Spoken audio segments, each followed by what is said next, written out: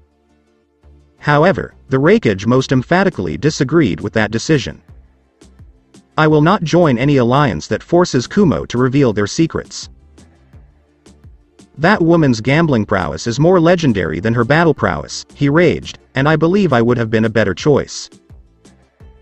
The Tsuchikage was also dissatisfied with the decision.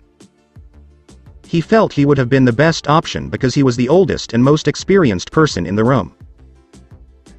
However, he was currently hearing an annoying voice in his head laughing and commenting on how interesting the situation was. I disagree, said Mifune. What and why? Mifune's point was made without saying anything by simply pointing to the damage the Raikage had done to his desk in his earlier rage. As for the other cages, people would distrust Kiri due to the rumors of akatsuki surrounding them and their own past. The Tsuchikage is too old and would not garner the proper respect, and finally, the Kage, who is my second choice only due to his lack of age and experience, he said before turning to face the other cages.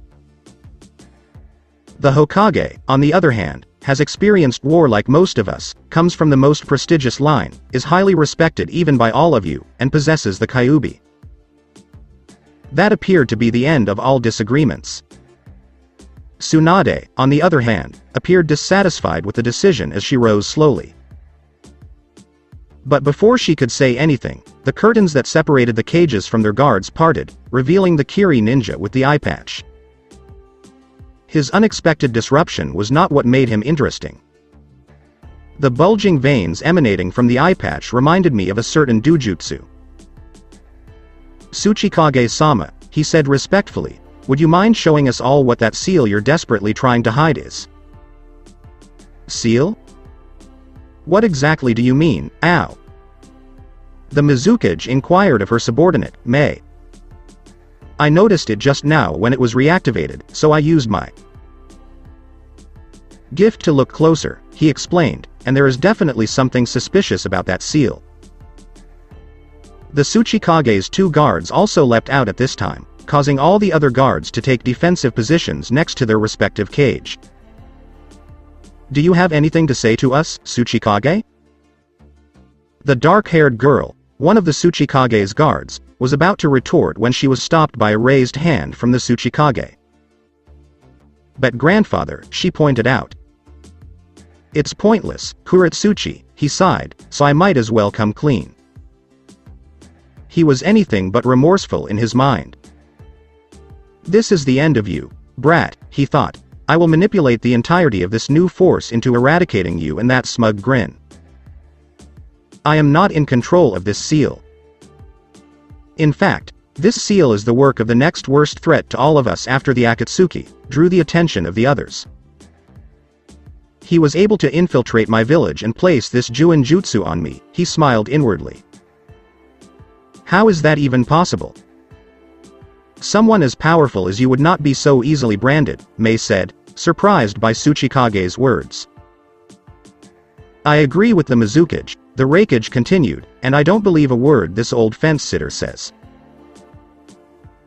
No wait, if it's inside the village of Iwa, the Tsuchikage would be unable to fight at his full potential due to his fighting style, Tsunade said. Furthermore, the Tsuchikage is nowhere near his prime and has mobility issues. A swift enough opponent with seal mastery could possibly pull it off. I see, Gaara said, skeptical. Then who is this person who can not only brand you with a Juinjutsu but also make you openly admit something you would otherwise consider a sign of weakness? The Tsuchikage clenched his teeth. Not because he was offended, though he was, but because he was telling the truth. That boy had humiliated him in a big way. But he would exact his vengeance. You're right. This is a sign of weakness, he admitted, but I'm sure you've all heard of them. It's that new village that sprouted up in what they're calling New Uzu no Kuni, and their leader was the one who did this.